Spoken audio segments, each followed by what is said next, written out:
Bismillahirrahmanirrahim. Assalamualaikum warahmatullahi wabarakatuh. Sebelum memulai pengajiannya, saya mau mengingatkan tonton sampai habis agar tidak gagal paham atau salah mengartikan. Semoga video kali ini menambah wawasan kita dalam beragama dan bermanfaat buat dunia maupun akhirat. Amin. Oke, selamat menyaksikan kajiannya. Bismillahirrahmanirrahim. Nahmaduka ya ghafuru ya syakuru. Masalli wa sallim barik ala sayyidina maulana Muhammadin wa ala alihi wa sahbihi asma'in nama ba'du. Ya, saya ulang lagi ya. Berarti Rasulullah adalah Rasul yang sukses membuat sarana orang kembali ke Allah, mengakui kudrahnya Allah dengan sarana apa saja. Melihat rumput, melihat hewan, dan hewan itu ya apa saja. Dabah itu apa saja. Hewan yang melata di bumi apa saja. Semua bukti kudrahnya Allah. Bahkan Rasulullah sukses membiarkan umatnya nggak ditunggui beliau tetap iman. Mergo ditunggui konsep sing super ngene kok Al-Qur'anul Karim. Jelas ya? Tapi caranya memahami ya seperti yang saya terangkan ini. Ya saya baca lagi ya yang jadi annal mu'jizati pakai jamak muannas salim, annal mu'jizati al-madiyata, mukjizat-mukjizat yang sudah kelewat itu kanat khisiatan, bersifat fisik, tusyahadu bil absor, hanya bisa dilihat dengan mata kepala. Karena qoti soleh wa asa Musa wa mu'jizatul Qur'ani tusyahadu bil basirah. Sementara mukjizatnya Quran disaksikan dengan mata hati, dan setiap orang punya mata hati. Fayakunu man yattabi'uhu li ajliha aksar li anna alladhi yushahadu bi ainir ra'si yang qoridu binqiradi musyahidihi walladhi yushahadu bi ainil aqli baqin yushahiduhu kullu man ja'a badal awal mustamirron. Sesuatu yang dilihat dengan mata kepala, setelah para saksi ini meninggal, maka setelahnya mencari-cari, bisa percaya bisa enggak. Tapi mukjizat yang disaksikan mata hati, siapapun percaya dan sampai ila yaumil kiamat. Dan tentu Quran lebih unggul dalam hal ini. Dan insya Allah kita semua adalah ahli Quran. Yaitu harus punya kesimpulan falamma tabayyana lahu qala a'lamu annallaha ala kulli syai'in qadir. Sebagian ayat wa li ta'lamu annallaha ala kulli syai'in qadir wa annallaha qad ahata bi kulli syai'in ilma. Itu kenapa mukjizat Al-Qur'an dasar. Itu yang gampang-gampang ya, melihat nyamuk, unta, kerbau itu yang gampang. Anda tak naikkan kelas sedikit menjadi agak ilmiah. Misalnya begini, kamu ahli falak. Misalnya kamu ahli falak, misalnya kayak Batu Rehan ya. Itu pasti tahu kalau matahari dan rembulan dibikin Allah itu asyamsu wal qamaru bi husban, bahwa matahari dan rembulan dibikin ini untuk hisab. Walladzi ja'ala syamsa diya wal qamara nura wa qaddarahu manazila li ta'lamu 'adadas sinina wal hisab. Sehingga ketika ternyata betul samsiyah bisa dihitung menjadi tahun samsiyah, yang oleh bahasa milenial disebut Masihiyah. Sayyidina Umar agak tersinggung. Sebetulnya yang namanya hisab itu tidak ada hubungannya dengan Masehi dan Hijriyah, itu tidak ada. Semua berdasar matahari atau apa? Rembulan. Lah sialnya yang samsiyah ini oleh bahasa internasional disebut apa? Masihiyah. Makanya Sayyidina Umar marah terus bilang ya sudah kalau gitu Qamariyah bikin apa? Hijriyah. Jadi itu sebenarnya nama politik. Sebetulnya kalau objektif yang jadi ukuran ya samsiyah sama Qamariyah. Berhubung ini sudah diambil tetangga partai sebelah, akhirnya ya kira-kira gitu loh. Jadi kira-kira seperti itu. Akhirnya kita namanya apa? Hijriyah. Apa samsiyah sama apa? Hijriyah. Sebetulnya yang asli ya samsiyah Qamariyah. Tapi nggak apa-apa lah. Dunia itu mesti ada politiknya. Lah yang repot orang-orang fanatik hukum pakai bahasa nasional itu repot. Jadi misalnya kematian Yesus Kristus itu mesti Batu Rehan kan nggak percaya, akhirnya ditambahi kematian Sibeh. Karena kalau bilang iya kan percaya, makanya ditambahi apa? Sibeh. Karena menurut orang Islam berkeyakinan Nabi Isa itu nggak terbunuh, maka ditambahi apa? Sibeh. Saya dulu pernah usul, karena beliau itu kalau manggil bahasa itu bude, jadi saya pernah sowan usul. Mbak ditulis gini saja, Mbak. Kematian Yesus, dalam kurung katanya. Tapi mungkin terlalu vulgar ya, jadi akhirnya dibikin apa? Sibeh ya? Di kalender Kudus kan apa? Sibeh ya, ditambahi Sibeh. Ya nggak apa-apa lah, yang penting keyakinannya masih benar gitu, jadi masih benar. Kalau usulan saya terlalu ekstrim, mas kasih apa? Ya karena memang begitu kan, kita berkeyakinan Nabi Isa itu gak terbunuh. Wa ma qataluhu wa ma sholabuhu walakin syubbihalahu. Jadi ini saya teruskan, ini paling masih seperempat jam ini. Kalau kelamaan sampai dolim itu ganggu kiai lama-lama gitu. Saya tadi sudah bilang sama panitia, orang Indonesia itu gak sopan. Kalau suka kiai itu didatangkan, itu agak masalah sebetulnya. Dalam etika itu masalah. Kalau seneng kiai ya sowan ngaji, jangan sowan di dalam, itu ganggu ya, sowan ngaji saja. Dulu Imam Malik itu anaknya raja itu, Imam Malik itu seangkatan dengan Harun Ar-Rasyid. Makanya jangan berharap kalau saya gampang diundang. Bukan karena saya sombong, memang etikanya seperti itu. Jadi Imam Malik diminta datang ke istana untuk ngajar anak-anaknya Harun apa? Ar-Rasyid. Masyhur Imam Malik tersinggung, terus kata bang, al ilmu yu'ta la ya'ti. Ilmu itu disowani, bukan sowan. Akhirnya Harun Ar-Rasyid minta anak-anaknya datang ngaji ke Imam Malik. Itu anak presiden. Imam Malik berani, al ilmu yu'ta la ya'ti.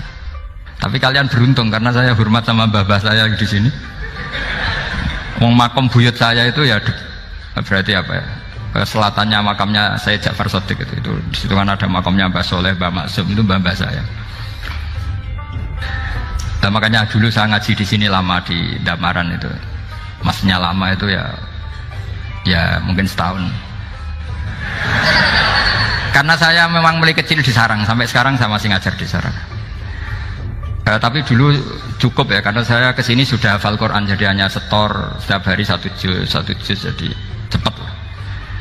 Saya tidak punya masalah ingatan, alhamdulillah, jadi cepat hafal.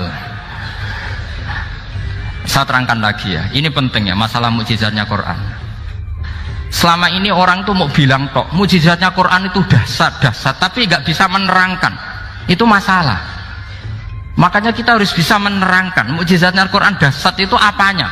Yaitu tadi, tongkatnya Nabi Musa hanya disaksikan oleh orang yang di era itu.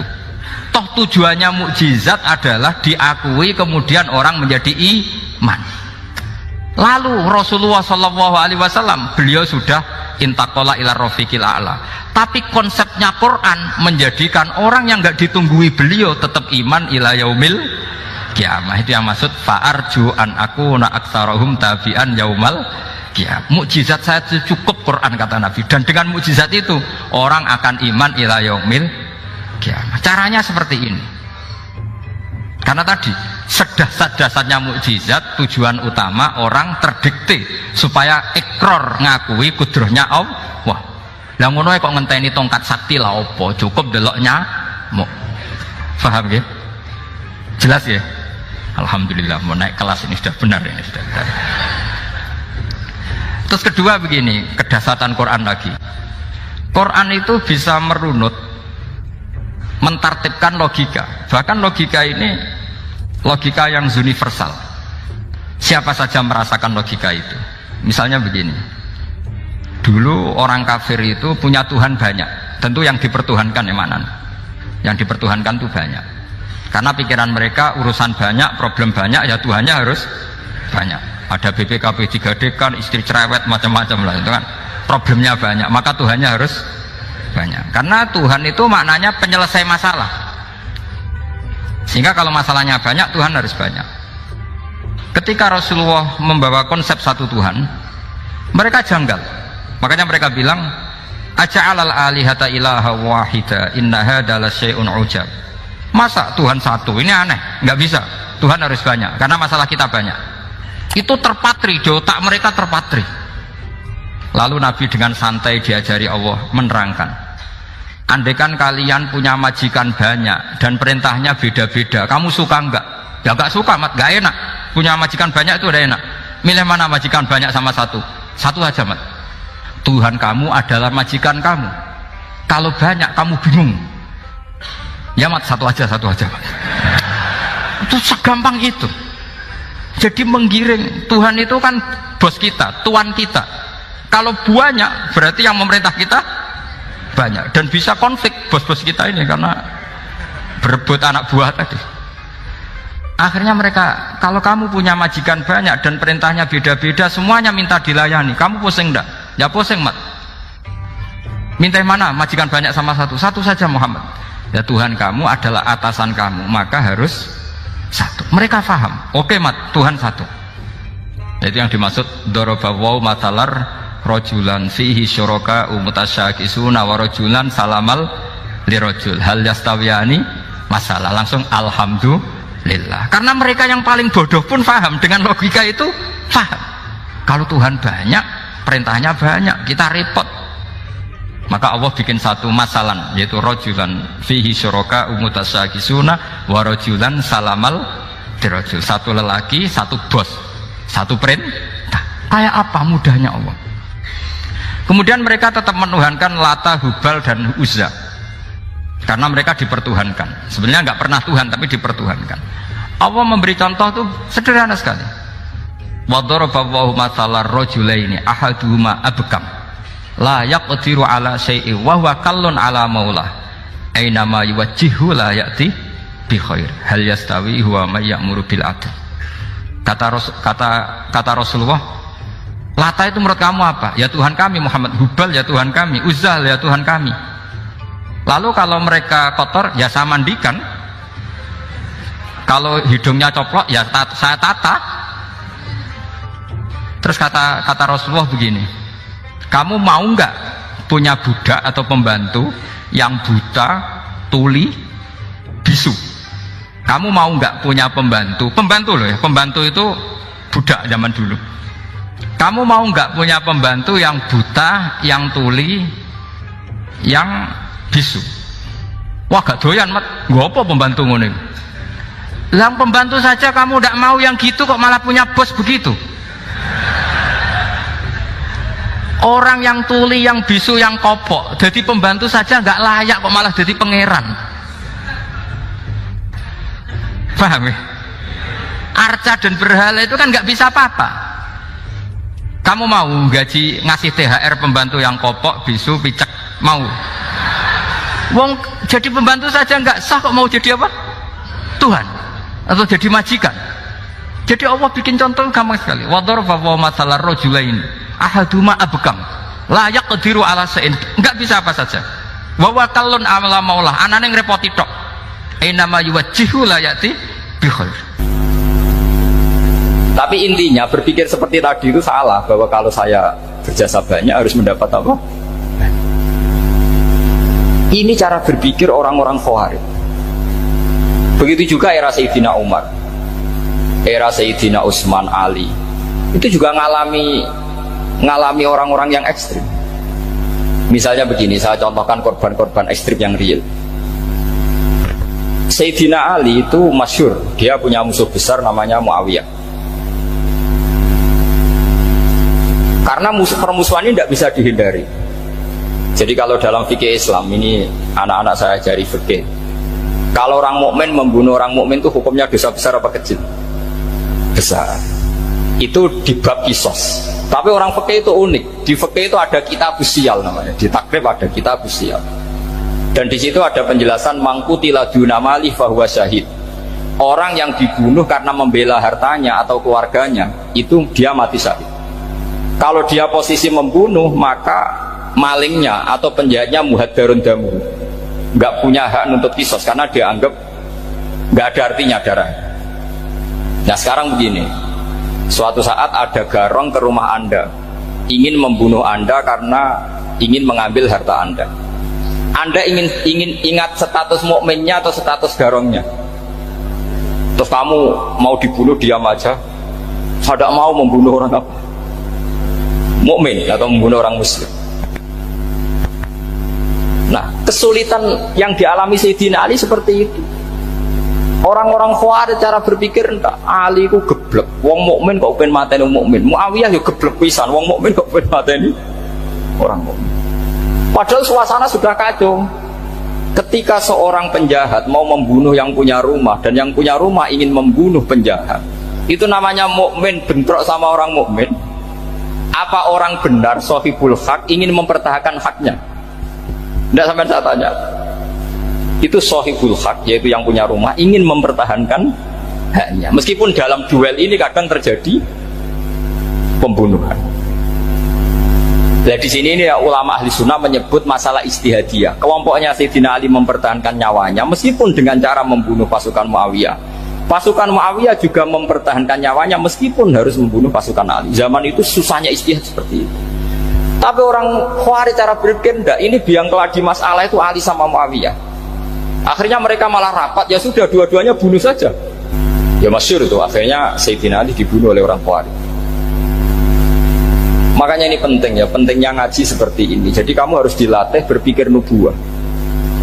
Ya dilatih berpikir apa? Nubuwah. Disebut al-ulama warasatul. Meskipun dengan cara yang ekstrim, tapi pikirannya saja, jangan perilakunya. Saya punya contoh sekian kasus, sekian tragedi. Misalnya begini. Saya itu dulu punya teman, dia soleh, bisa baca Fathul Mu'in. Dia itu janggal, bilang sama saya, Gus, tidak biasanya Rasulullah itu agak-agak nyindir orang fakir. Ini kok ada hadis kadal fakru ayakuna kufur, bahwa kefakiran itu mendekati apa? Kekufuran. Dia itu aneh sekali. Biasanya tidak biasanya Rasulullah kritik seperti itu. Walhasil ini singkat cerita, anak ini ngalami satu trauma. Dia itu miskin. Gara-gara miskin gitu jadi burunya orang non muslim. Dan sering disuruh nganter majikannya itu ke tempat-tempat lokalisasi.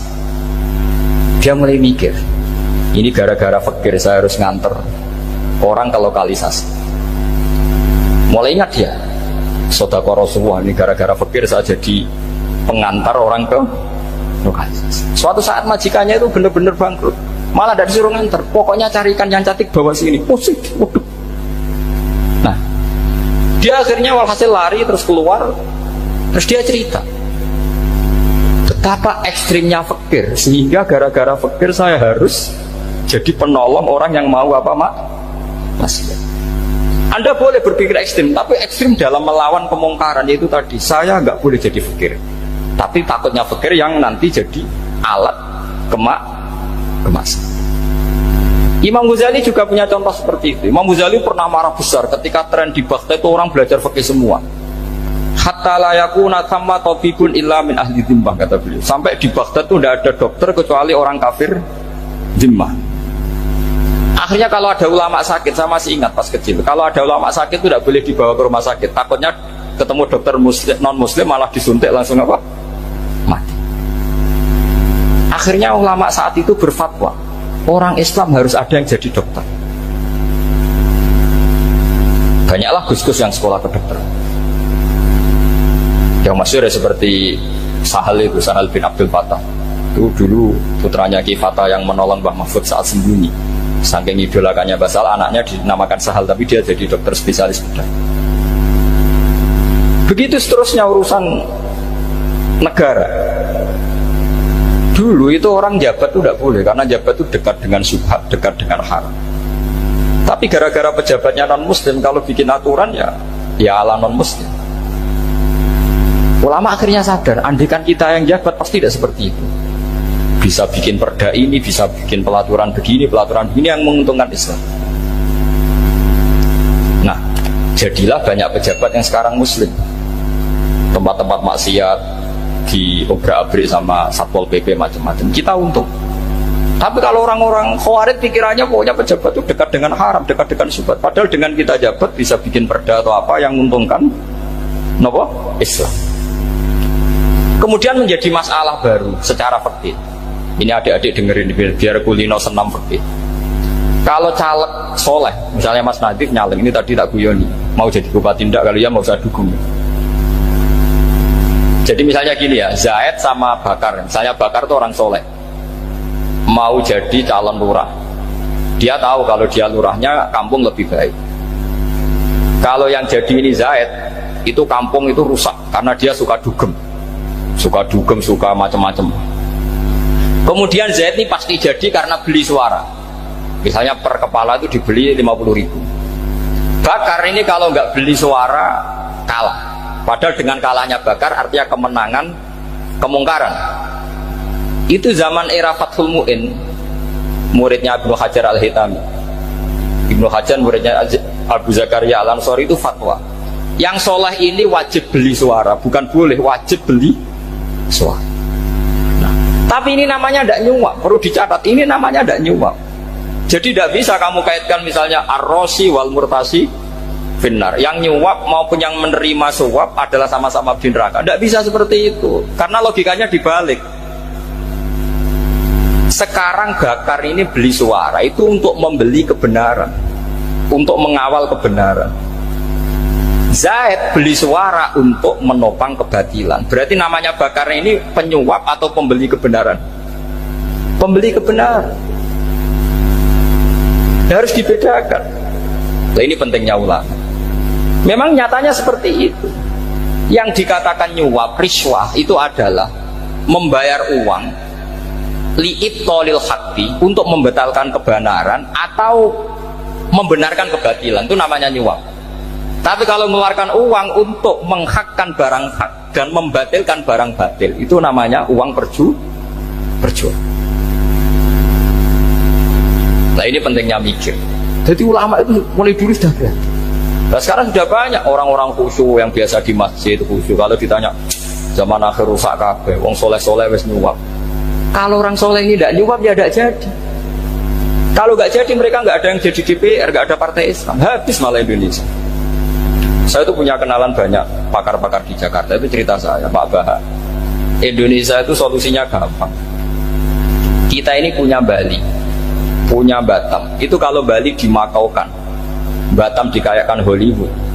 Amerika kaya itu bukan karena hebat, pornografi dijual, tinju di Nevada itu dijual, di Las Vegas dijual, apa saja dijual.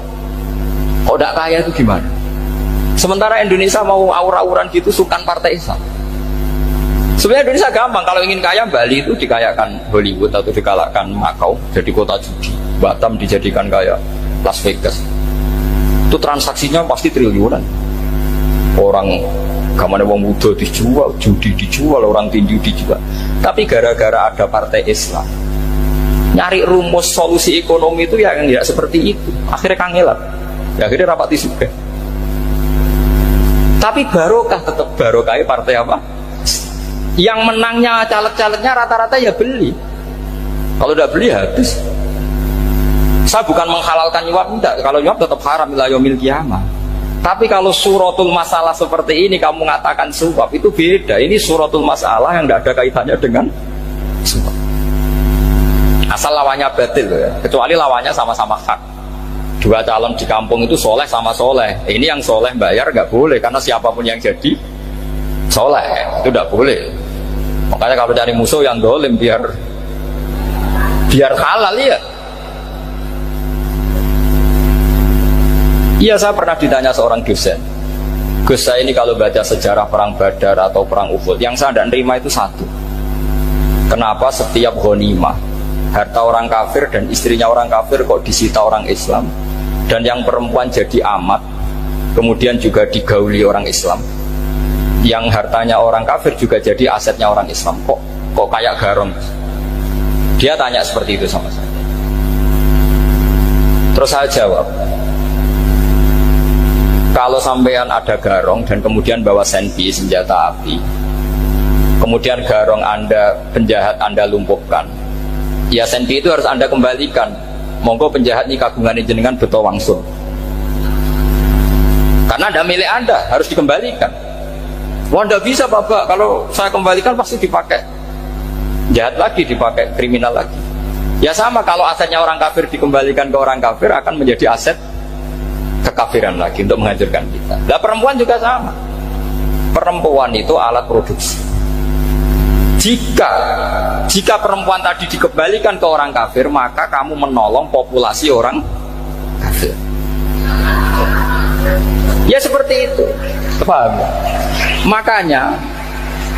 Makanya disita dalam perang loh ya, tapi dalam perang yang legal.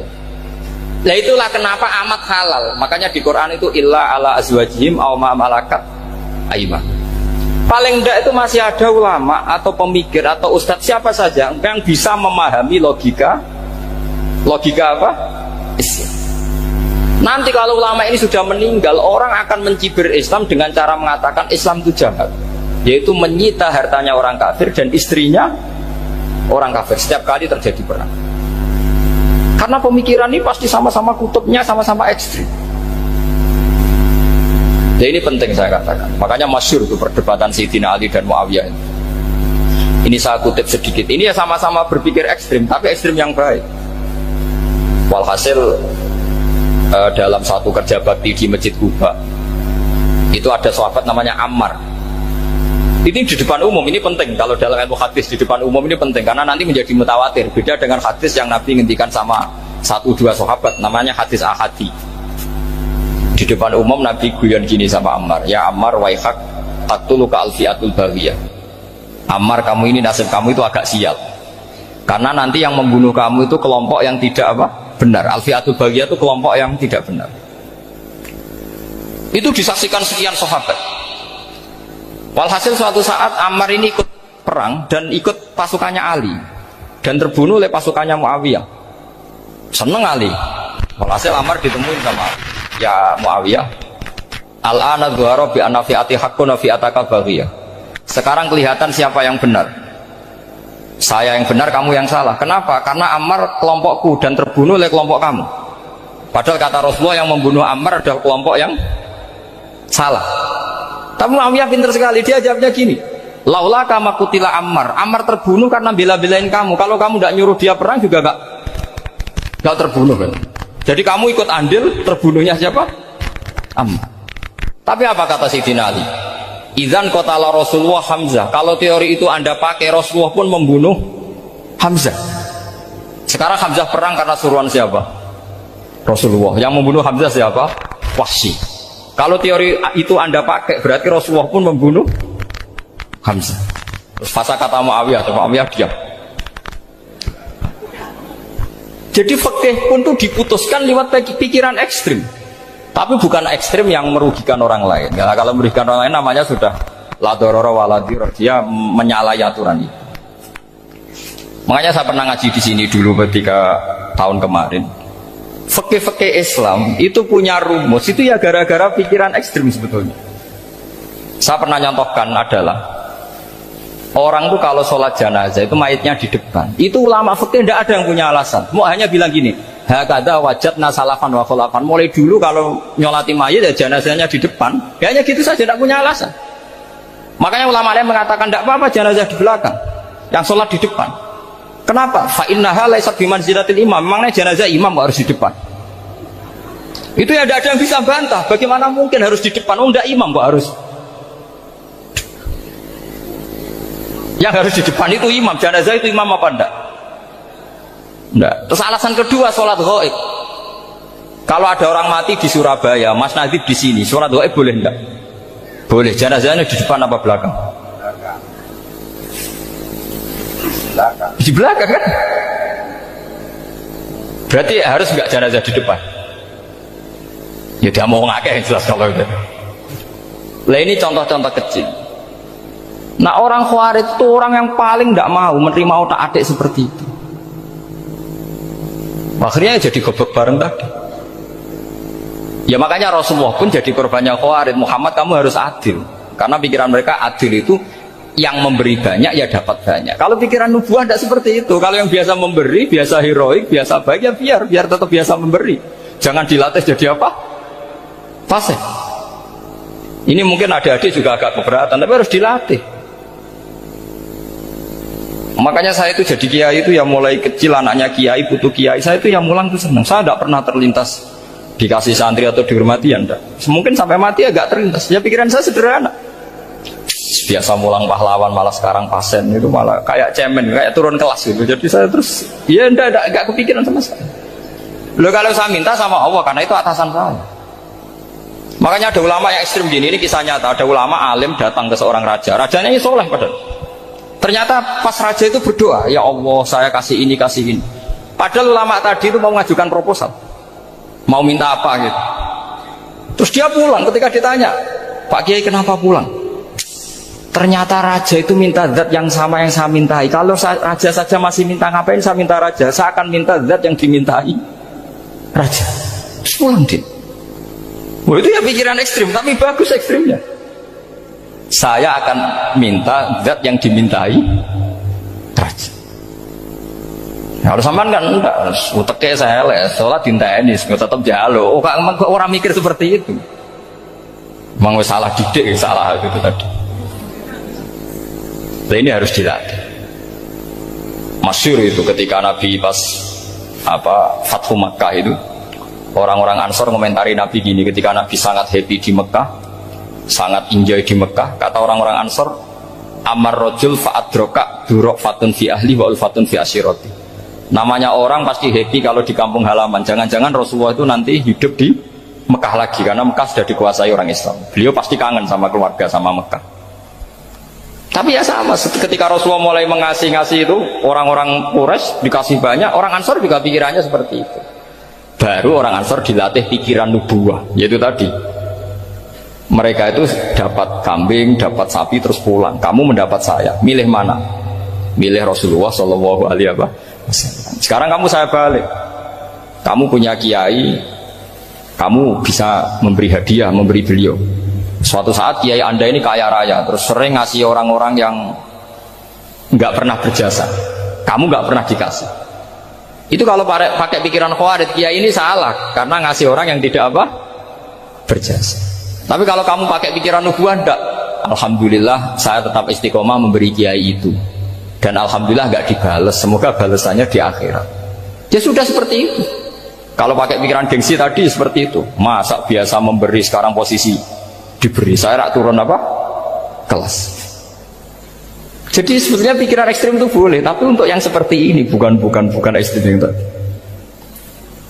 Makanya ini disebut al-hujjat. Al-hujjat itu satu logika yang bisa mematahkan asumsi awal. Dan ini saya harap santri-santri matolek, putra maupun putri berpikir seperti ini, sehingga sama. Jadi misalnya sekarang dibalik, kalau ada orang NTT yang masih non muslim, itu orang kafir yang harus dibunuh atau orang kafir yang harus didakwai? Mesti pikirannya itu, kalau Nabi itu ya semua yang didakwai Nabi dulu orang kafir. Nah, ketika Nabi di Mekah itu pertama ketemu orang kafir itu dibunuh atau didakwai? Didakwai. Ya berarti pilihan sekarang ya didakwai, bukan dibunuh. Nah, soal perang itu perang itu beda dengan membunuh. Ada janjinya, ada macam-macamnya, terus nggak ada solusi, itu baru ada perang.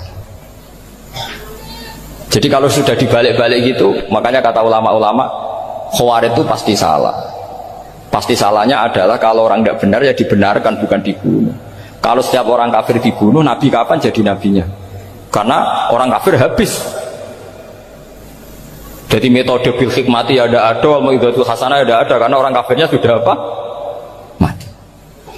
Terus pertanyaan kedua, kalau Nabi harus ekstrim ngapain? Yang ngawal Jibril, halnya Israel lebih efektif. Jadi kalau sama-sama ingin ekstrim, Nabi itu nggak usah dikawal Jibril, kan tidak efektif kan? Harusnya yang ngawal itu siapa? Israel. Kan nggak repot kan?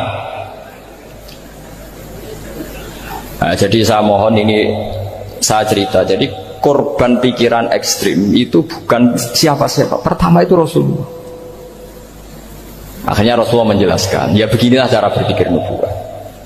Jadi saya kira demikian. Nanti mungkin kalau ada tanya-tanya, ada pertanyaan. Yang jelas kalau seputar ekstremitas itu bisa latihan. Sebenarnya bisa latihan di fikih. Karena fikih ini cerminan dari pikiran ulama.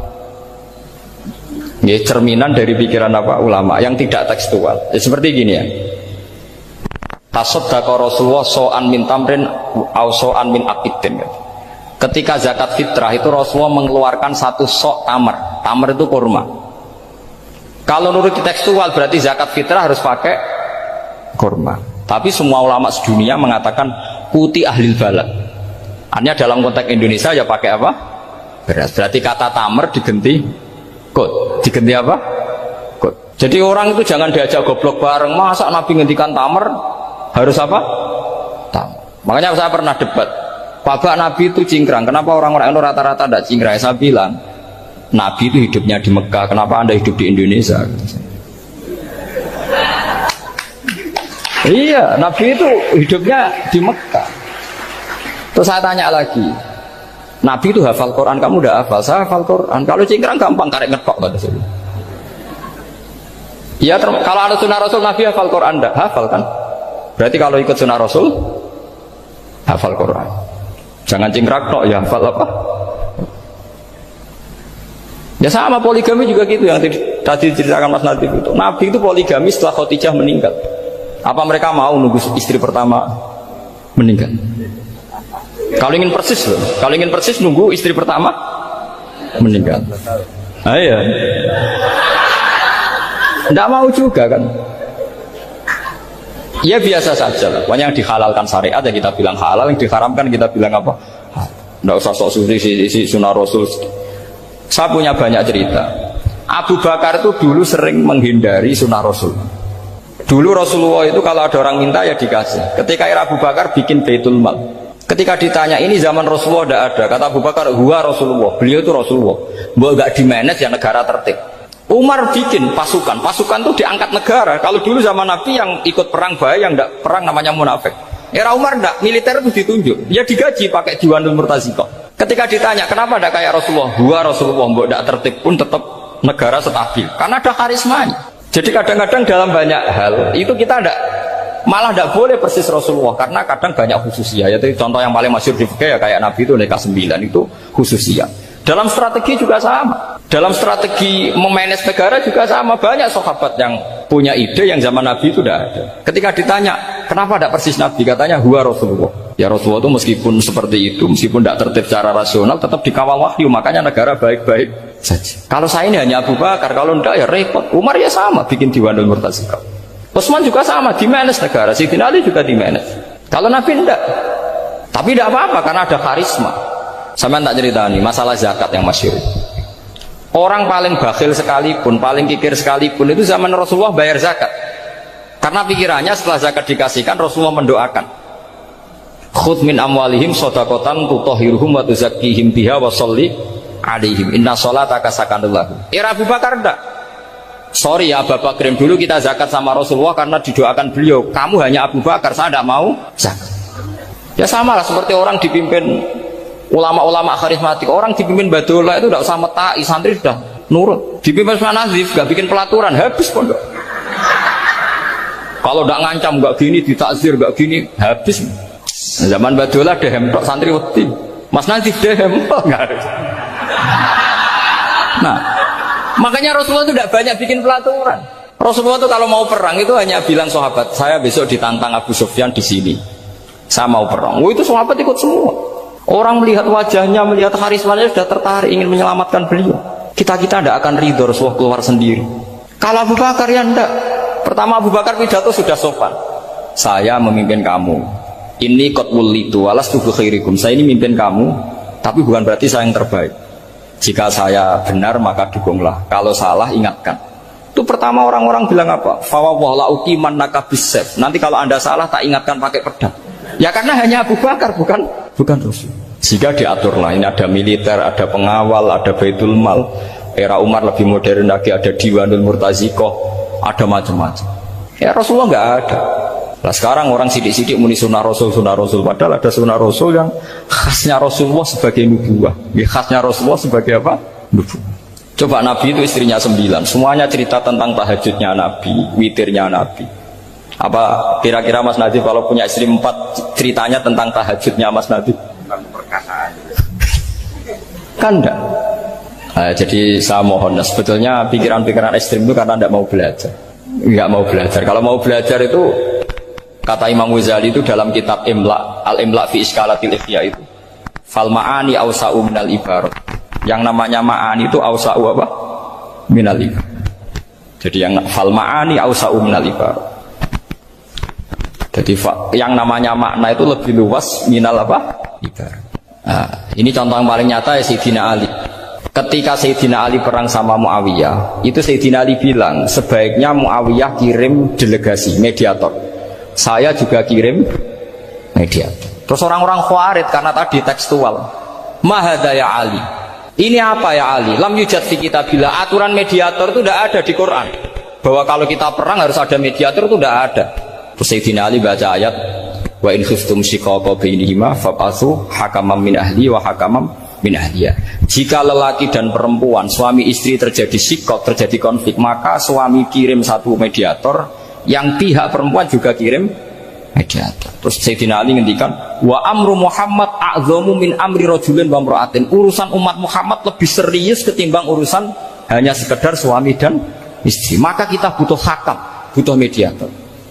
Baru 4.000 orang Khawarij tobat mengikuti pikirannya Sayyidina Ali yang tidak tekstual. Sama seperti zaman Rasulullah. Ketika Rasulullah mau perang Badar, saya ini mau perang Badar kata Rasulullah, musuh saya itu 1.000 lebih, kalian hanya 313, apa kita teruskan? Itu sahabat langsung bilang gini, saya itu hafal teksnya, idzan la naqulu laka kama qalat banu Israil fathab anta wa rabbuka faqatila inna hahuna qa'idun walakin idhab anta faqatila inna ma'akum muqatilun. Ini kelihatan sekali bahwa para sahabat sudah ada tekstual. Orang-orang Bani Israel ketika melihat Musa katanya sakti dan orang dekat Allah, itu cara berpikir orang Bani Israel gini. Walhasil ada perintah supaya Musa itu merangi kaum Jabarin.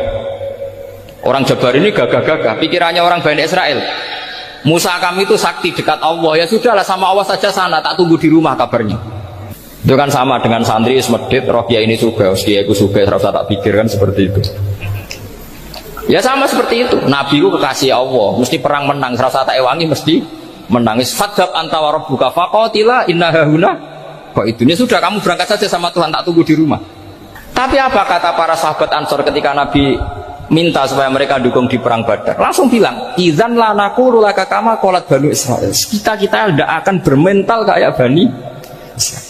Ini tekstual pada enggak. Mereka punya mafhum, punya pikiran. Cara Mas Adi punya kreatif. Bahwa ini mental yang bejat, kita tidak akan meniru seperti itu. Itu sahabat. Jadi dulu sahabat itu makna di Quran juga ada tekstual. Jadi bisa memahami. Nah sekarang orang memaksa semuanya harus tekstual. Ya meskipun tadi jangan terlalu liar terus menjadi liberal. Tapi saya tidak tahu kalau contohnya Mas Adi tadi pakai kondom, sisi kordon, tidak tahu itu pikirannya Jil apa Mas Adi, tidak tahu saya. Itu tidak tahu. Kok sampai sembeling itu saya tidak tahu. Kok lagi juga kalau tidak bisa nyontohkan yang di luar itu, saya itu ya tidak tahu. Mulai dulu ilmunya seperti itu terus. Ya tidak tahu lagi. Jadi mulai dulu zaman Nabi pun itu sudah ada pikiran-pikiran seperti itu. Jadi tekstual atau harfiah itu ya enggak. Nyatanya sahabat langsung bilang idzan la naqulu laka kama qalat banu Isra. Ad-dinu yusrun wala yusyadha hadatina ahadun illa ghalabahu. Yasiru wala tu'assiru basyiru wala tunaffiru. Makanya kowe ora usah sok suci, hidup itu gak ada pilihan. Misalnya kalau saya ditanya, bina wong fasik itu penting enggak? Penting. Tapi kancanan wong fasik ku haram, mari katut. Kowe kancanan wong fasik ku haram, mari katut fasik. Ti ngembarno wong fasik umat Rasulullah ya haram, umat Nabi kok mbarno. Kancanan yo haram, ngembarno haram. Lah terus piye, Gus? Ya ora piye-piye. Ayo saiki misalnya kowe ngembarno wong ayu tiba ning dalan, haram to ora? Haram. Terus mbok gendong, haram to. Hidup itu tidak banyak pilihan. Jadi dilema dari guru-guru dilema. Makanya apa ya seperti itu istafti kolbak takok natimu. Motive nulung iku nulung apa sahabat?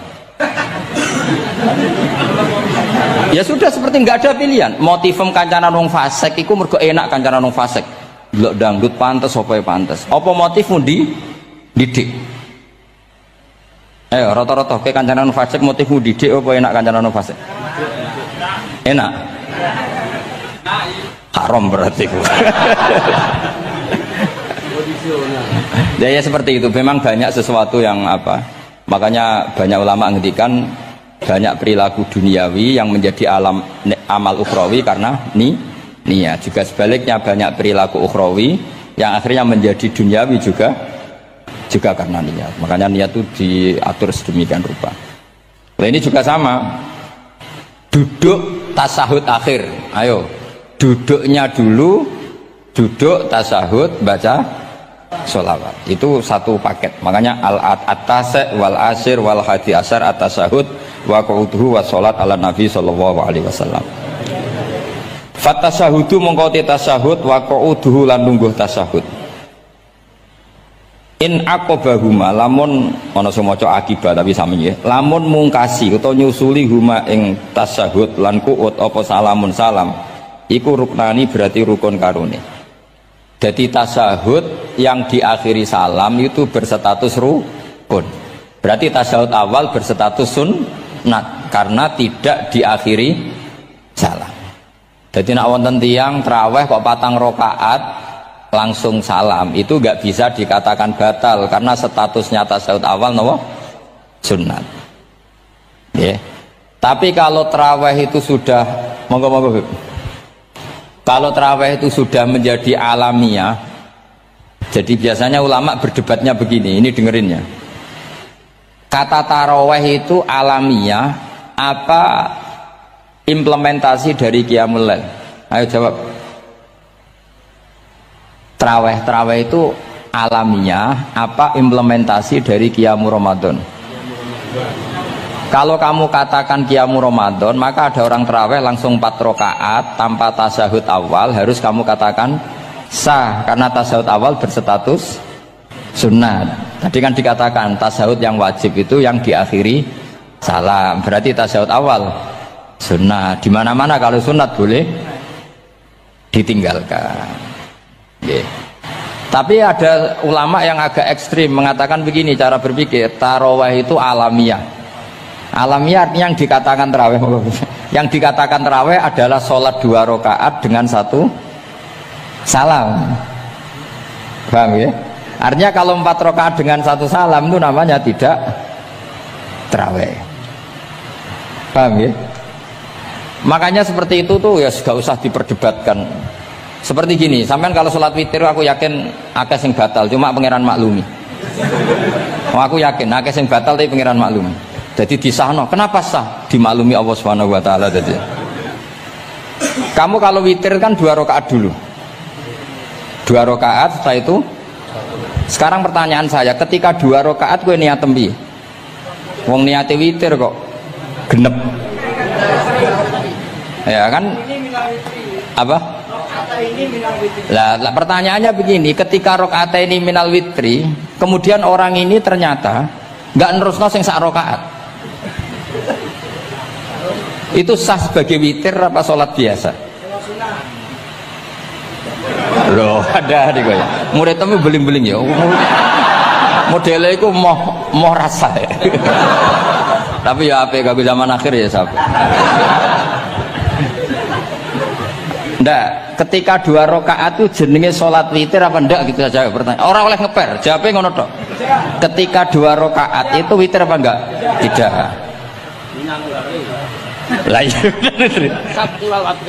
Lah ya ikut paket witir. Berarti niatnya sampean gini, ya Allah saya sholat 2 rakaat, ini paket witir loh Gusti. Makanya shollu sunnatan rakaat ini minal witri. Jadi seperti itu kan bingung kita. Nah sekarang begini, ndak ini latihan fikih karena saya pengajar fikih. Kalau ada orang sholat, ya saya ulang lagi ya. Ada orang misalnya begini, ada orang sholat, terus sarungnya itu pas sampai dengkul, sampai lutut. Kalau dia rukuk pasti jengking pupune ketok. Iku batale ngenteni wis rukuk apa mulai pertama batal? Enggak jawab betul. Apa? Ketika rukuk apa mulai berdiri sudah batal? Ketika rukuk. Awas elengin enggak ya? Ndak ini undian berhadiah. Itu di Asbawan Nadhair itu ada pertanyaan gini. Lalu yang dikatakan sholat itu apa? Yang dikatakan sholat adalah satu aqwalun wa af'alun muftatahatun bitakbir muhtatamatun. Nah, lalu ketika dia rukuk itu batal. Batal yang batal apa nih coba? Wong dia belum berbentuk sholat. Berbentuk sholat itu kan kalau sudah absolut sampai salah. Yang batal itu apanya? Wong sholatnya erong kasil lah. Bingung tuh sampai mesti. Jadi makanya pertanyaannya itu apa ya? Fikih itu kadang ya sudah seperti itu, memang angel. Makanya kalau kamu melihat perempuan itu di takrib itu melihat perempuan yang ajnabiyah itu haram kecuali untuk sekian hal, termasuk muamalah. Ngopi dianggap muamalah, repot. Sekarang pertanyaannya, kamu ngopi demi melihat apa melihat untuk ngopi? Nggak jawab. Lah anak niatnya ngopi, mestinya kan brewok lah ya di ngopi ini kan gitu. Cek bakule brewok, cek bakule kumisen. Kopi enak. Nah kira-kira agak haram itu mesti begini. Saya sama Habib Ali jalan ke Jakarta terus ngantuk ngopi. Kebetulan bakule ayu, insya Allah halal karena orang niat. Nak sampean kan gak apal. Oh sing pojok kono wae. Wah itu mesti haram itu, tak jamin itu. Goblok ngopi kok ning kene ning kono wae. Kalau saya sama Habib Ali enggak. Jadi ya mlaku-mlaku ngantuk ngopi. Kebetulan bakule ayu. Ya terus mungkin wong soleh ya cepet ya ini bahaya ini. Nak pas umat soleh ya gitu, kalau enggak pas wah cocok ya. Lah mulai ngomong cocok itu masalah kan. Makanya pertanyaannya itu yang halal itu nazar li taklim apa taklim li nazar? Apa? Nazar mbol kowe sing muni. Jadi itu masalah-masalah fikih memang. Makanya kalau berteman orang fasik itu hati-hati ya. Kalau itu kamu lihat umatur Rasulullah Sallallahu Alaihi Wasallam yang perlu kamu selamatkan, yang perlu kamu bina, jenenge tarbiyatul fasik, membina orang fasik. Tapi kalau kamu memang bermental fasik, ini namanya mualah, berkawan sama orang fasik. Itu hukumnya langsung rubah. Kalau mualah ya haram, kalau tarbiyah sunnat atau bahkan wajib. Lah takok bedane piye Gus? Ya takok awakmu. Ya sudah seperti itu, enggak ada jawabannya sudah. Sengko nang akhirat fayunabi hukum bima kuntum tak malun. Sengko apa piyambak sing apa menghisab. Mohon kula terusno ya. Wa illa fasunnatani ay wa illam yaqib huma salamun fasunnatani. Terus ini aturan pokok fikih sebenarnya wa kaifa ada jaza. Sebetulnya aturan duduk itu enggak ada. Kamu duduk gaya apa saja itu sah. Wa kaifa ada lan hale kaya apa lungguh sapa wong jaza mengko wenang apa ikilah kuut. Terus tenggene lungguh teng napa? Tasawuf akhir misalnya kue silo ya sah. Gaya lungguh apa sah? Meskipun ya rada kurang ajar mau salat arang-arang wae kok. Tapi secara hukum sah. Jadi misalnya wonten wong desa terus kadang tasawuf akhiru sikile rada mlekang, kadang wis pokoke wa kaifa ada jasa. Jadi pentingnya ngaji ngeten iki paling gak nglahirno husnudzon. Bahwa aturan duduk itu gak ada. Misalnya aja mentang-mentang sampean khusuk lungguhe bener terus nek ana lungguh rontok metintang sithik wah iki gak sah. Gak tau ngaji. Kowe sing ora tau ngaji maca wa kaifa ada jaza. Aneh-aneh. Kowe sing ora tau ngaji wa kaifa ada jaza. Enak ora tau ngaji malah nuduh. Iso wae sing lungguhe ora bener ku wali malah lara wae. Meskipun agak-agak ya ora. Wali kok lungguhe ngono. Tapi nek misale wali tenan kualat sampean. Wa kaifa ada jaza. Terus hukum itu penting. Sehingga kalau sampean haji tenggene Mekah niku salat itu umum macam-macam. Kula sing nganti saiki iskal tapi wis ora iso protes niku lho, Beb. Wong kuat ngadeg nggawa kursi nak salat kok lungguh. Nak teng Indonesia wong salat lungguh ora ngentosi bener-bener lemah. Ning Arab gak kuat nggawa kursi. Salate lungguh. Engko nak ngarep iku sofa kosong, kursine digawa. Ya lungguh meneh. Batinku lho nggawa kursi ngalor idul kuat kok salate. Nak teng Jawa iku anggere ngape mati jek salat ngadeg. Kursine enteng. Kursine enteng. Dadi ya kula mboten ngerti nih. Ada lagi yang orang Arab, mungkin Arab Bedui. Itu kalau ada yang nelpon, itu teleponnya dijupuk. Jap soling. Kalau aku dong ditakoki, Gus iku madzhab apa? Aduh, mbak yo ketoke madzhab goblok. Apa disalahno iku wong Arab? Wong Arab ora disalahno iku. Akhirnya debat. Sholih ku pirang huruf? Ya telu nak cara nahwu nggih. Shot, lame sitok kan tasdid berarti telu. Telu wis batal loro. batal. Pas ya. Yo kok pas. Seru repot. Serepot-repot. Sementing sampean ngerti ya, terus salat iku wa kaifa qa'ada jaza. Terus ngerti ngaten iki niati ben husnudzon mbek umat Rasulullah sallallahu alaihi wasallam. Nah sampean gak ngerti ilmu iku gampang suudzon. Lungguh kok ngono ning dinggon salat tasyahud akhir lungguhe yo ngene. Lah lungguh yang dilakukan Rasulullah itu bayangan ideal, standar ideal tasyahud akhir duduke ya kaya Rasulullah sing ditirokno para ulama sampai guru-guru kita. Tapi ku tetap standar afdhaliyah, standar utama. Tapi sakjane wa kaifa qa'ada jaza. Jadi penting sanggep ae ben maring husnudzon. Di misalnya wong tasyahud akhir kok ambek swilo ngono wis. Anggap ojo tuh, aliran nih, ojo ngono sih. Iki bar ngaji Minhajut Thalibin lagi seneng-senenge praktek ngono. Tapi ya rapati wali mesti wali kok kontroversi aneh-aneh. Cuma umpama ngono, kowe aja langsung darani gak sah. Apa meneh nuduh aliran. Wis biasa wae, tapi aja praktekno nggih. Pokoke umume wong lah ben gak kontroversi. Tapi kalau ngadepi wong liya tetep kita keyakinan wa kaifa qa'ada jaza, dengan duduk gaya apa saja sah. Kados sing teng Arab yang gendut lho Beb, nak salat kan sikile di selujungno. Mergo jajal tahiyat kados umume tiyang nggih geblek kula nate ora wong gendut nata wetenge kan gak iso. Dadi lungguh sikire to bujur. Lah mergo jajal praktekno guling tenan. Nah niku takbire ya wa kaifa qa'ada jaza. Tapi angan-angan ya ora sopan wong sowan pangeran kok ngono iku terus piye? Lah ya Pak, ini baru kayak ngaji gitu. Terus wong niku ben gampang husnudzon ambek umat Rasulullah sallallahu alaihi wasallam. Mergi kita tuh gak mungkin bayangno donya ideal itu ora mungkin. Kok jeneng roh tiyang tawaf ngono semacam-macam. Coba misalnya mboten enten pendapat Imam Malik sing darani batale wudu nyuwun sewu lamsu maknane jima. Madzhabe Abdul bin Abbas. Lah sampean tawaf mesti rasah, mesti kedemek wong wedok. Kedemeke wong ayu-ayu, kadang kowe ya gelem tenan. Lha itu satu-satunya solusi ke kita intikal napa? Mazhab. Oh, tetep ra iso ra kedemek. Wis aku ora ganteng lah tetep kedemek.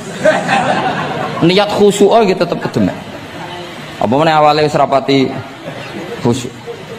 Lho kok wis wong khusyuke kedemek. Kula nate tawaf pas haji, kula haji tahun 2012 nomor 13. Bar tawaf Beb niku tok sak iku entuk bojone wong ya. Jadi dekne nyongko aku bojone dicekeli pundakku. Wong tawaf wong lanang kan ngomong kan dari belakang kan sama semua. Bareng terakhir didelok, lho, jebule ora. Piye gitu. Nah, aku ya ora krasa lagi usul pangeran coba. Aku coba bayangno kok sampeyan terus krasa. Wah ngenyek wong niku, ngenyek wong niku. Mboten kula pasti ku intenan eling pangeran tenan gak krasa ora sing nyekel. Pas niku lho bos sak teruse ra rokoe pas iku. Mergo iku Beb tawaf kula nu setengah 3 esuk. Ya sak fase-faseke wong nak yamono wae eling pangeran to Beb. Dadi pas khusuk-khusuk nganti ana wong nyekel iku gak kerasa. Bareng bar tawaf lho jebule wong wedok bojone wong. Wah matane wong. Mulane Quran nak ngelingno kita iku napa? Faman farada fihinnal hajja fala rafasa wala fusuqa wala jidala fil hajj. Jadi potensi fase ku malah pas haji. Fil haji fi ku ing dalem. Lah kok mboten sebuti teng Arab niku wong nak mboten haji ku wajahe ditutup nganggo cadar. Tapi nak pas ihram malah wajah wajib dibuka. Iku wis mari uji nyali tok. Kula nate dikonco khusuk. Khusuk tenan nggih, khusuk alim. Niku nate di kesempatan ngambung Hajar Aswad. Pas sampe ngambung, pas entuk detik ngambung, pas ana wong Turki wayu pas ngambung. Niku cerita teng kula, cara tak terusno Gus. Iku ora kena Hajar Aswad. Kena pipine cah wedok niku. Lho pangeran niku kok iso detiknya sama. Pas sampe ngambung, pas posisi Turki yo wayu Gus. Lha iku wong alim eling ayune, ora eling Hajar Aswad. Karena rezeki wae. Mulane Hajar Aswad itu ngenes, mulane jare Hajar Aswad aku dhisik putih. Gara-gara dosane Bani Adam dadi ireng.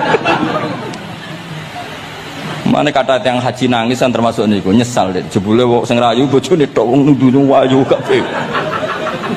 Sing bagian niku maksudnya. Dadi nyen repot. Pangeran niku nguji ngoten faman farada fihinnal hajja fala rafatha wala fusuqa wala jidala fil hajj. Bener nak salat Sak fasek-faseke wong pas salat iku mesti warung lanang-lanang. Salate ning masjid ngarepe wong lanang, pinggire wong lanang. Haji mboten. Masjid Haram, masjid paling suci sak donya, tapi itu uji nyali tenan. Kalau di kanca haji tiang Magelang khusuke sak pol. Selawase ra tau salat jejer cawe wedok. Niku salat jejer cawe wedok sing disuci ti cawe wedok. Nangis betul. Lah kula rapati khusus ya ora nangis biasa wae. Nangis. Lho sampean nek musim haji kan kredit. Jadi kanan kirine wedok ning ngarepe wedok. Dekne sujud gelem ra gelem kudu ning bokonge cawe wedok. Sing ning cerita-cerita kitab lho, nak haji hujud ku ning bokong. Lha iku tebakan bokonge wedok. Nangis. Gus kula niku tiyang Magelang, sak urip-urip kula ora tau jejer wong wedok. Wong khusuk. Katoke bakat dadi wali, kok khusuk. Nangis bar haji. Gus kula napa hajine mboten ditampi kok nate ngalami sujud. Aku piye ben ngandani wong khusuk bingung kok ngandani wong khusuk. Ngongkon istighfar ngundine ra salah wong kepeksa. Ngongkon nikmati wong khusuk kok tak kon nikmati. Lho cara sing takok sampean. Aku meni gayamu. Jawabnya gampang, cara sing takok sampean jawabnya gampang. Ki piye? Paling gayamu apa? Iki sing takok wong khusuk. Yakin sing takok sampean gayamu. Sing takok nu tiyang khusuk mek nangis tenan nyesel. Memang haji itu unik, makanya Allah ngikatkan fala rafasa wala fusuqa wala jidalu fil had ing dalem pas nglakoni. Mencen uji. Jidal kaya ngoten. Ana wis mari muring-muring. Wis niat khusuk, niat sabar bebe. Ana wis mari muring-muring. Memang ujian betul. Lho kula nek wis kecelok wong gak gampang muring-muring. Wis terkenal lah nek kula seneng guyon ra gampang muring-muring. Nate badhe niku Beb. Romyu tanggal 11 umumnya haji Indonesia rak koblas zawal melok beb teng rombongan tiang ini buareng tok Mina wonge diding-diding iki ajaran nopo Romyu kok koblas zawal Nabi ku ora tau Romyu koblas zawal Nabi mesti Romyu ba'da zawal ngamuk-ngamuk sajane kula mboten mutawif kula mboten kaji gaet mboten kaji tenan nganggo dhuwit nak gaet diamuk wajib meneng ya engko iso di PHK akhirnya kula ngomong ngene akhirnya kula dijono Pak Bak sampe sing ngadepi. Ya Nabi ora tau Romyo koblas zawal tapi ora tau ngamuk-ngamuk koyo kowe ya. Pangkel opo. Lah ya Nabi ora tau Romyo koblas zawal tapi ora tau ngamuk-ngamuk koyo kowe ya. Repot. Akhirnya aku wah, jare kaji oleh jidal wah akhirnya. Iya padha jidal. Ra iso Kang. Pamane ngajak bojo geger tok. Kalau di kanca ngajak bojo ya, sing kancane sitok ngajak bojo wong Jogja. Nah bojo sitoke niku isuk-isuk gek noteh sing lanang. Isuk-isuk gek noteh kopi. Sing di bojo ora gawe noteh. Wong wedok apike ngono maksude. Jawabe sing wedok, "Lah piye ijolan?"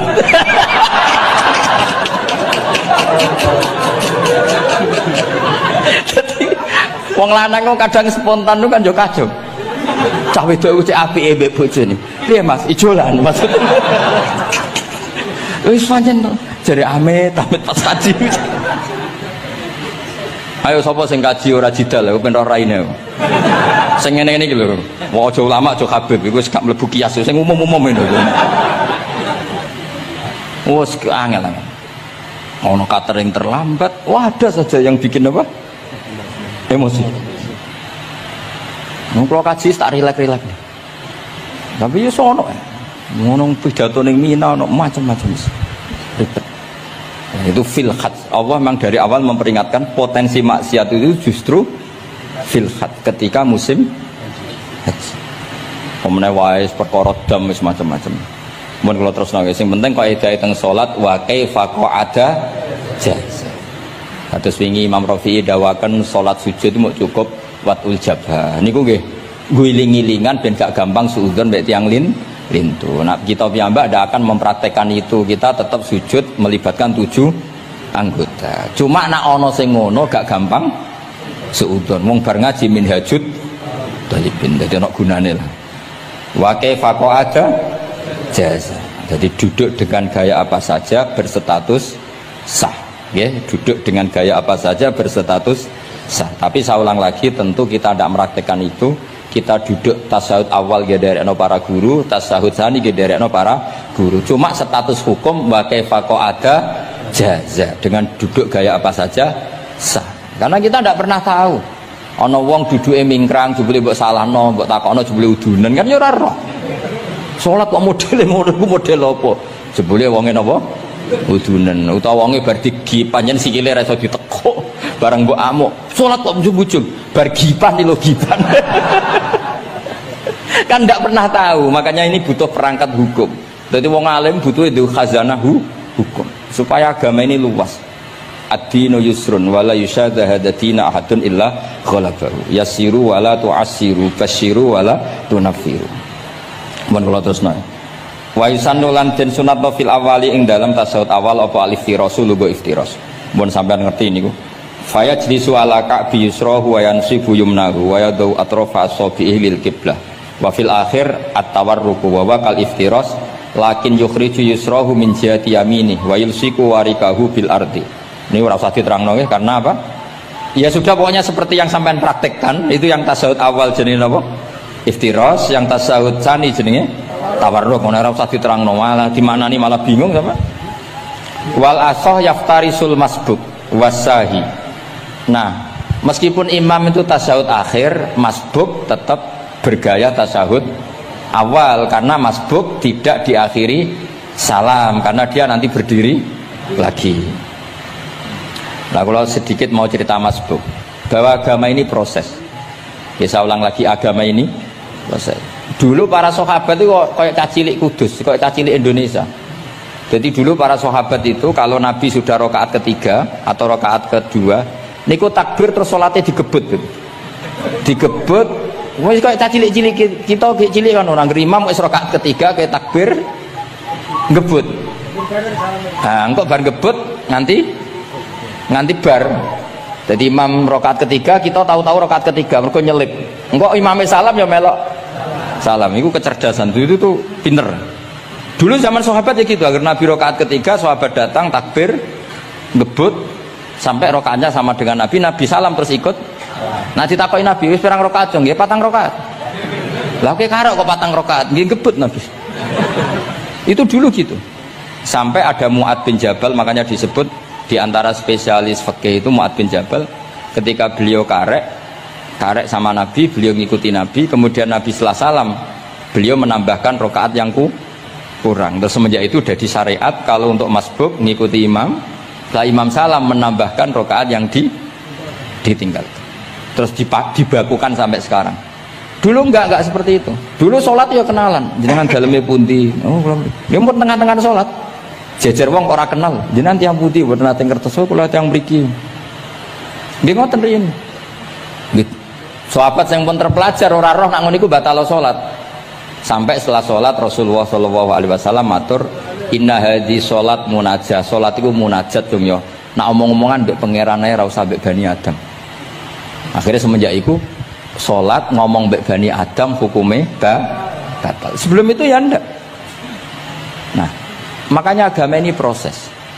Sehingga fiqhud dakwah itu harus dihidupkan. Sekarang enggak orang langsung pakai fiqhul ahkam. Akhirnya umat ini melayu. Harusnya yang dimulai fiqhud dakwah. Jadi dulu Nabi berkali-kali kecewa be umat itu, tapi Nabi ngempet karena prosesnya fiqhud dakwah. Lho nate wonten tiyang niku nyuwun sewu, ijek di penggawean maling. Sowan Nabi di wis masyhur. Nabi mau ngangkat dia cong kowe salat. Ada sahabat yang nyuwun sewu rontok usul ning Nabi. Ya Rasulullah, dia punya penyakit sering maling. Kenapa ndak kamu larang supaya tidak maling? Nabi jawab ngeten, sayanha huma yaqul. Nah dekne kok salate wis bener ditampa pangeran kok mari-mari di. Itu termasuk yang diperkuat oleh ceritanya Habib Zain bin Semit dalam kitab Al-Manhajus Sawi. Ada orang preman agak suka malak orang gitu. Tapi nak salat tenan. Tapi ya malak. Jadi contohnya ya kayak ora usah takok. Ya fase ku macam-macam, preman ono ngegeng delok wong wedok ono delok dangdutan terus ono macam-macam. Tapi nak salat khusyuk. Ada seorang wali yang mangkele iku gunane apa kowe salat wong ijek fasik. Jawab orang tadi, sama siapal kalimatnya yang diceritakan Habib Zain. Ada'u lisulhi maudian. Saya tetap ingin ada alasan saya berdamai dengan Allah. Jadi aku nak pas maksiat itu kan hubungan saya dengan Allah kurang baik. maka saya tetap akan menjaga 1-2 perilaku saya yang saya menjaga perdamaian dengan Allah. Istilahnya dalam bahasa Arab, ada'u lisulhi maudi'an, saya tetap punya sisi musolahah berdamai dengan Allah. Sehingga suatu saat mungkin Allah pas ridho, sholatnya dia makbulah, kemudian dia jadi wali. Makanya kita ini nggak pernah tahu Allah ridho pas kita apa, juga nggak pernah tahu Allah benci pas kita apa. Sehingga raiso sampean muni apa gunane kaji nek ijek lakuane ngono, apa gunane ngaji Minhajul Thalibin ora usah ngono. Saya pas sampean ngaji, pas ra paham, terus ridho mek kodok kodar. Wah diridani pangeran, wong kondang tenan, wong ra paham kok ridho mek kodok kodar. Sing paham ujug, wong goblok kabeh sing pinter aku tok. Waduh, nyoro lek kula nang ngono. Jadi kita tidak pernah tahu Allah itu meletakkan ridhonya di mana, meletakkan sukhtunya di mana. Wonten orang Hawariyin dalam cerita Ihya. Orang Hawariyin itu orang-orang hebat, wali-walinya Allah, pengikut Nabi Isa. Ono preman liwat. Si preman ini spontan melihat orang-orang soleh itu tertarik, langsung ikut gabung. Saya ulang lagi, langsung ikut.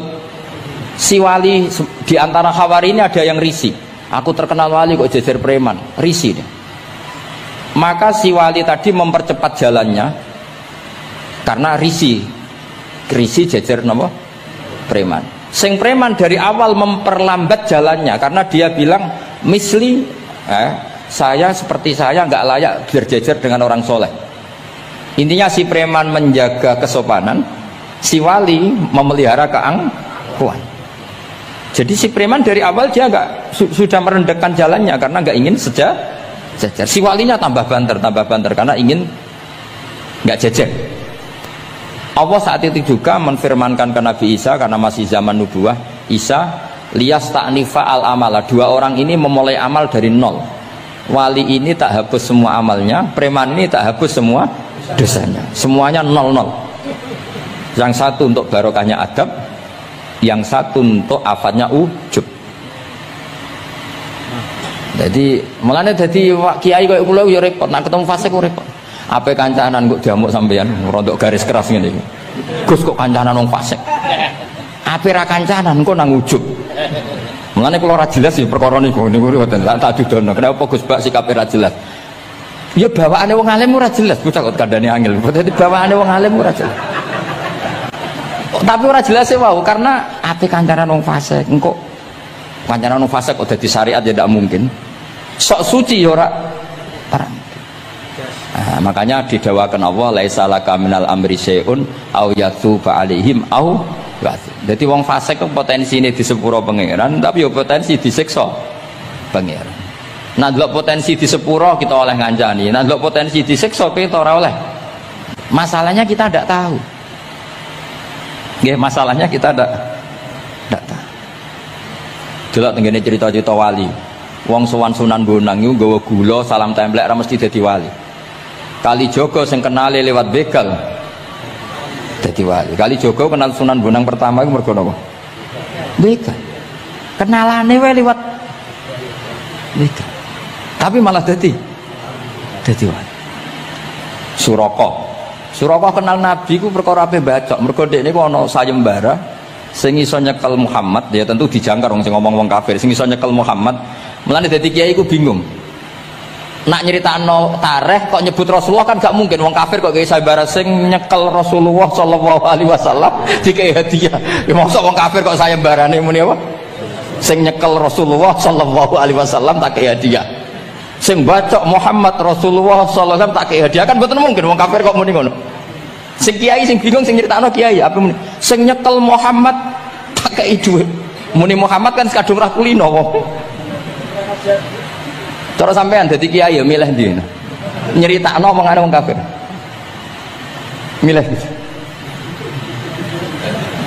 Mulane kula kadang kiai ora di pilihan bahasa. Mergo mulane Imam Suyuti sopan-sopane wong, tapi nek muni Iqra ya Muhammad. Mergo iku satu-satunya kesempatan jangkar Kanjeng Nabi. Kan sing dawuh Allah Iqra. Lah mesti Iqra ya Muhammad. Mergo Allah sing dawuh ning Kanjeng. Tapi nek kita ning Kanjeng Nabi kan gak mungkin muni ya Muhammad. Sekamane ana sayembara, sapa sing iso nyekel Muhammad tak kei unta 100.